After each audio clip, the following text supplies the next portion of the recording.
Meanwhile, U.S. Secretary of State Marco Rubio says the war with Iran could end within weeks without the need for ground troops. We're going to destroy their Navy, we are going to destroy their Air Force, and we are going to significantly destroy their missile launchers so they can never hide behind these things to get a nuclear weapon. We are achieving all those objectives. We are ahead of schedule on most of them, and we can achieve them without any ground troops, without any. We're live in Dubai, Tehran and Ramallah, but we're going to start in Yemen. Yusuf Mahdi is joining us now from Sana'a. So the Houthis, I understand, have just released that statement we were talking about. What else have they been saying?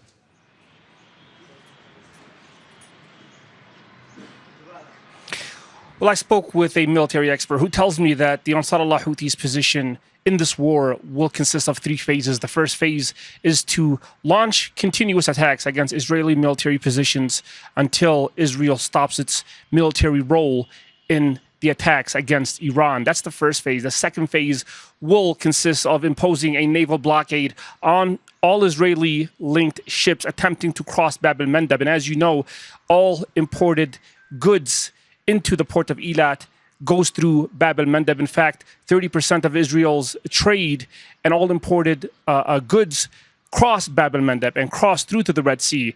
Israel racked up a total of $80 million in debt because of the Ansar Allah Houthis military attacks from 2024 to 25. They also were effective in ultimately announcing the closure of the port of Eilat and also the port of Haifa, all because of the Ansar Allah Houthis military attacks against all Israeli-linked vessels and all Israeli-linked companies attempting to cross Bab el-Mandeb. The second phase, as I mentioned, is imposing a naval blockade on all Israeli maritime assets. The third phase will consist of attacking U.S. military bases if the U.S. gets involved. So if the U.S. decides to engage in military operations with Israel against Ansar Allah Houthi positions, against any attacks here in Yemen, then that's when the Yemeni group will begin targeting U.S. military bases in Saudi Arabia, in Oman, and across the region. Yusuf, thank you very much indeed. Yusuf Mahdi there joining us live from Sana'a. We're going to go to Nida Ibrahim in Ramallah.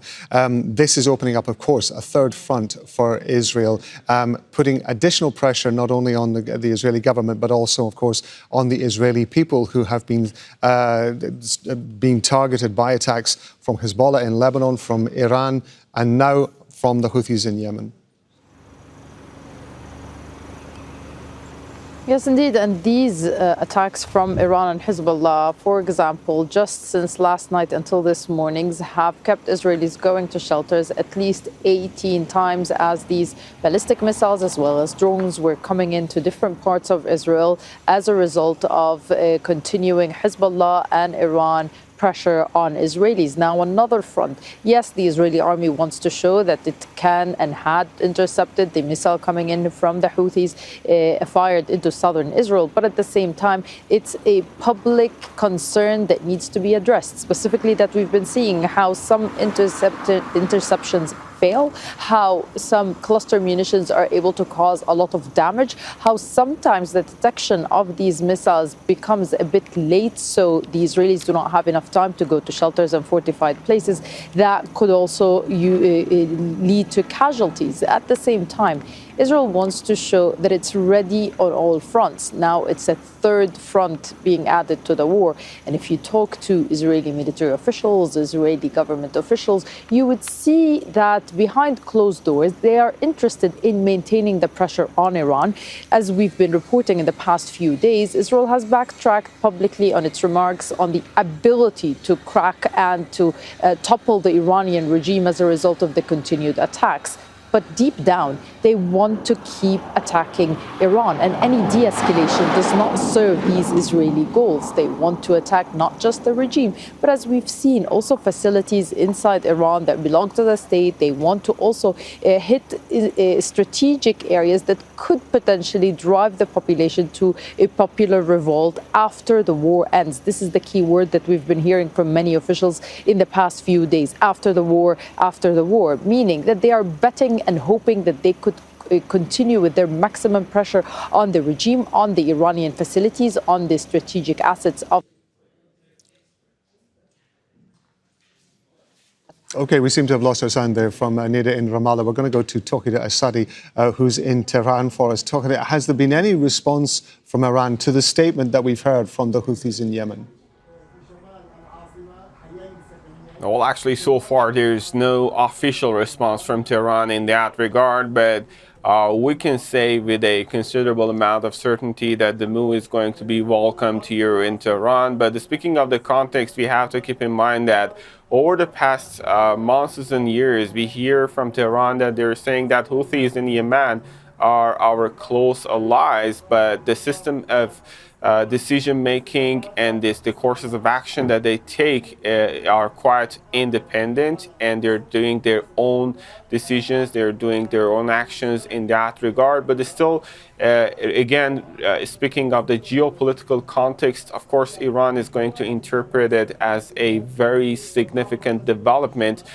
Previously, a couple of weeks ago, I may say that we've got an official source telling Al Jazeera that there is a possibility for closure of another strategically important choke point, without giving a name about which choke point that would be. But right now, after the leverage that Iran tries to practice when it comes to closure of the Strait of Hormuz to the adversaries, according to what we hear from Iranians, now there is another choke point, I would say second most important choke point in the region when it comes to oil and when it comes to energy market and when it comes to, in a broader context, the global economy. And if that's the case, I mean, if Houthis end up in the closure of Bab el-Mandab, obviously there is going to be another leverage for Iran and its allies to be practiced in the middle of this ongoing airstrikes that Iran is facing. And on that, I would say we have been witnessing the continuation of these airstrikes over the few hours in the country. Tawhid, I'm going to come back to you in a moment, but I want to bring in Azim Basravi, our correspondent, who's in Dubai for us. What does this involvement by the Houthis mean for Gulf states, which have been on the sidelines of this? Well, this is yet another example of what many Gulf states have been warning about since well before this war began, that the longer it goes on, once it begins, the longer it goes on, it will only become more expansive and more complex. And the Gulf states have gone up against the Houthis before. And this will certainly be something that will be raising the alarm.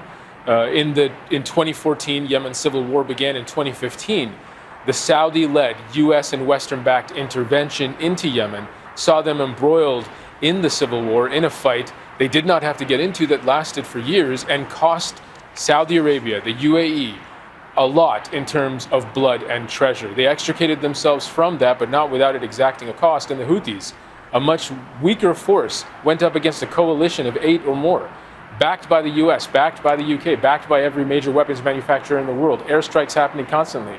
And they fought them to a stalemate. That conflict remains unresolved, but closed for now. There is very real reason to believe that Saudi Arabia will be taking this as a major alarm bell, not wanting to restart another conflict on its southern border.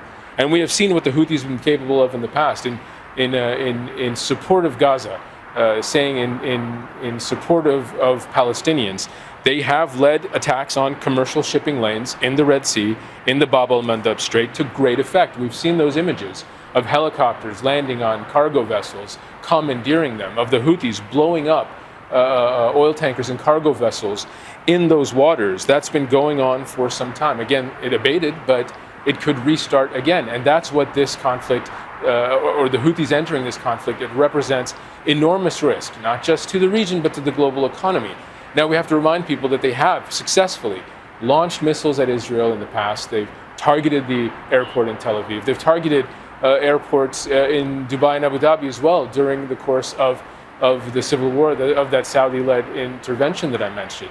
Not to the scale that we've seen since Iran began retaliatory attacks on the GCC, but still of enormous concern that this conflict is expanding, of enormous concern to the GCC, that there is yet another paradigm shift in the security on the peninsula and in the region. Zain, stick around for a second because I do want to come back to you in a couple of moments. But let me bring in Nida in Ramallah again. As we were describing before, we lost your sound earlier on, but we've got you back now. Israel being hit now on 3 fronts, from Hezbollah in Lebanon, but also from Yemen as well to the south. But also, of course, Israel still being hit by retaliatory strikes from Iran. What's been happening there? Well, the Iranian-fired missiles have killed 1 person late on Friday as a result of these cluster munitions that continue to worry and disturb Israelis, as the ability to intercept them remains limited as they splinter across and go into areas that sometimes are far 1 kilometer, a few kilometers away from the initial site. That is adding strain on the Israeli aerial defense systems. And now with the Houthis entering the war, that could also add an additional strain on the war. Of course, this is when we're talking about the public and the way they're dealing with this war. But when we talk to Israeli military officials, when we hear what they've been saying to U.S. officials or to Israeli media behind closed doors, they continue to endorse the war. They want to create a situation where there is an escalation to kind of sabotage what the U.S. president has been talking about, which is an attempt to reach a deal with Iran, to head towards a de-escalation.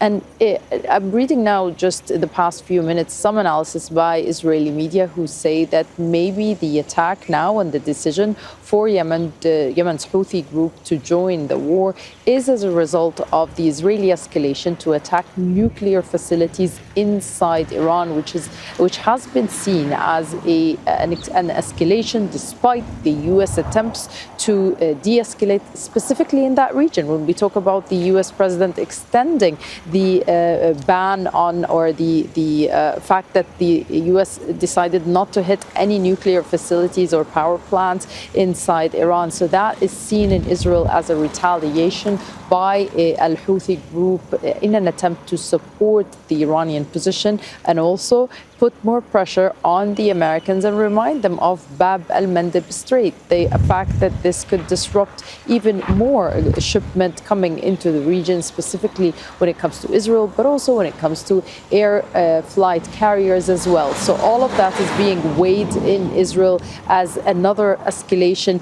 But again, as we've been saying, Israel does not hide that it's intending to continue striking Iran, and any escalation in the region serves that goal. Nida Ibrahim there in Ramallah. Nida, thank you very much indeed.